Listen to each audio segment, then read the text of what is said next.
श्री शिवाय नमस्तुभ्यं मैत्रिणींनो, मी अंजली. आज मी तुमच्यासाठी घेऊन आलेली आहे मस्त अशी पावभाजी रेसिपी. त्यासोबत मस्त असे मसाला पाव बनवायला एकदम सोपी आहे आणि हेल्दी पण आहे. भरपूर अशा भाज्या वापरून आपण ही पावभाजी घरीच बनवलेली आहे, तेही कोणता फूड कलर न वापरता. तर जास्त वेळ न घालवता लगेच रेसिपीला सुरुवात करूया. पावभाजी बनवण्यासाठी मी ते 4 बटाटे कट करून घेतलेले आहेत, थोडीशी फ्लावर कट करून घेतलेली आहे, एक छोटं बीट कट करून घेतलेलं आहे आणि थोडंसं गाजर. तुमच्याकडे जर मटारा असेल तर ते तुम्ही ते पण मॅश करायला वापरू शकता. तरी ते कुकरमध्ये एक पळी तेल घातले. तेल गरम झालं, थोडेसे जिरे घालून याच्यामध्ये कट केलेल्या पूर्ण भाज्या घालून घेऊ.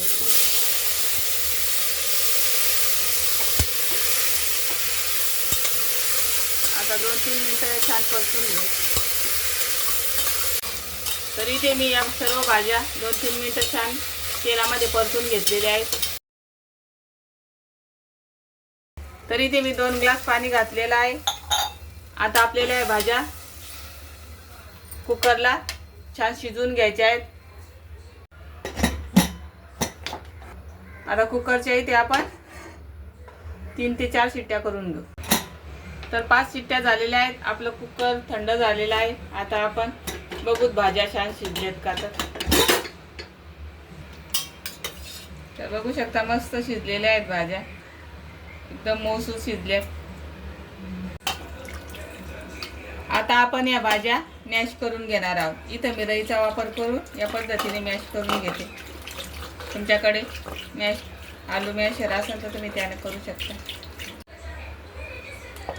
तरी ते आपल्या पूर्ण भाज्या मॅश करून झालेल्या आहेत. बीटामुळे मस्त कलर आलेला आहे. आपल्याला कोणताही फूड कलर वापरायची गरज नाही आहे. चला आता आपण पावभाजी करून घेऊ. इथं गॅसवर कढई ठेवलेली आहे. आता त्याच्यामध्ये मी एक पळी तेल घालते. इथे तुम्ही तेलाऐवजी बटरचा पण उपयोग करू शकता. तरी ते आता पावभाजीच्या फोडणीसाठी आपण साहित्य बघू. इथे मी 3 मोठे कांदे कट करून घेतलेले आहेत, भरपूर अशी कोथिंबीर कट करून घेतलेली आहे, एक शिमला मिर्च कट करून घेतलेली आहे आणि 2 टोमॅटो कट करून घेतलेले आहेत. तेल मस्त गरम झालं. आता याच्यामध्ये घालू थोडेसे जिरे छान तडतडून घ्यायचे. जिरे छान तडतडलेले आहेत. आता याच्यामध्ये घालू कट केलेला बारीक कांदा.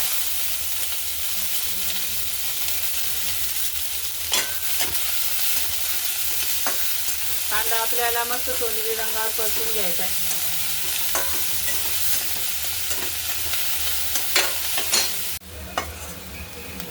तरी ते मी 2-3 मिनिटं कांदा छान परतून घेतलेला आहे. बघू शकता मस्त सोनेरी रंग आलेला आहे. आता याच्यामध्ये घालून कट केलेली बारीक शिमला मिर्च. शिमला मिर्च पण आपल्याला छान परतून घ्यायची. शिमला मिर्च पण इथे 2-3 मिनिटं परतून झालेली आहे. आता याच्यामध्ये घालून कट केलेलं टोमॅटो आपल्याला छान मऊ होईपर्यंत शिजवून घ्यायचं. टोमॅटो मऊ होण्यासाठी याच्यामध्ये थोडंसं मीठ घालू, म्हणजे मग टोमॅटो लवकर मऊ होतो. तरी ते आपले टोमॅटो छान मऊ झालेले आहे. आता याच्यामध्ये मसाले घालू. इथे घेतलेला आहे गरजे इतकं लाल तिखट आणि 1 मोठा चम्मच पावभाजी मसाला. आता व्यवस्थित मिक्स करून घेऊ.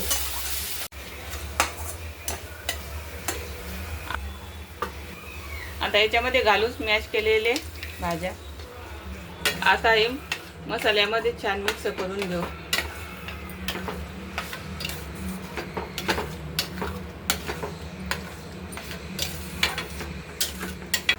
आता याच्यामध्ये घालू चवीपुरतं मीठ.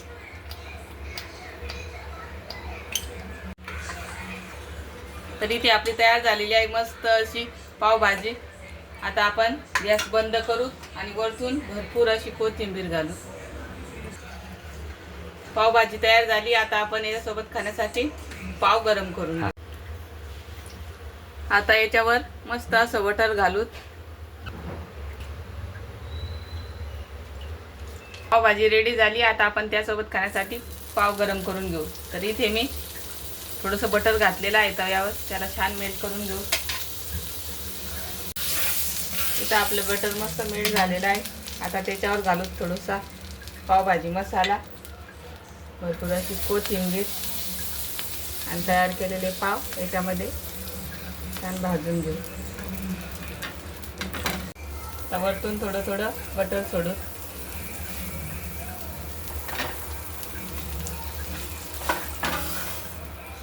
पण पाव शेकून घेऊ. तरी ते मस्त आपले पाव तयार झालेले आहेत. आता आपण हे सर्व करून घेऊ. आणि इथे आपली पावभाजी पण मस्त तयार झालेली आहे. गरमागरम पाव आणि त्यासोबत मस्त अशी गरमागरम भाजी. तर याच्यासोबत मस्त असा कांदा, टोमॅटो आणि सोबत लिंबू.